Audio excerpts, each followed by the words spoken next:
আজকে গুজরাটের আহমেদাবাদে এয়ার ইন্ডিয়ার একটি বিমান আহমেদাবাদ থেকে লন্ডন যাচ্ছিল। তা দুর্ঘটনায় ভেঙে পড়ে 2 শতাধিক যাত্রী এবং স্থানীয় নাগরিক নিহত হয়েছেন এবং জানমালের বিশাল ক্ষতি হয়েছে। অত্যন্ত একটা দুঃখজনক ঘটনা।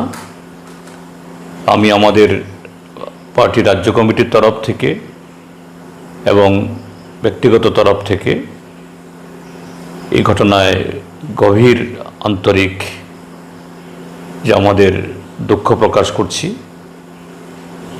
এবং আমাদের দেশের নাগরিক সহ অনেক বিদেশি নাগরিক তারা যাত্রী ছিলেন যারা এই দুর্ঘটনায় নিহত হয়েছেন, তাদের সকলের প্রতিও আমাদের সমবেদনা জ্ঞাপন করছি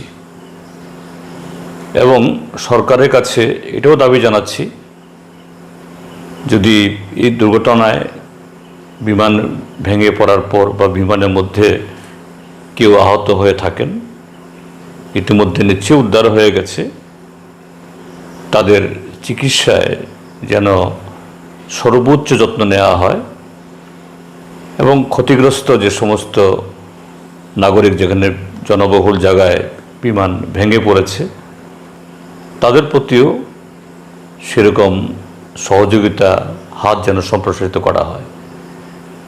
তার সাথে এটাও বলবো যে দুঃখ প্রকাশ বা সরকারের তরফ থেকে নিহত আহতদের তাদের যে এই পরিশিষ্ট এটাকে উদ্ধার করার মধ্য দিয়েই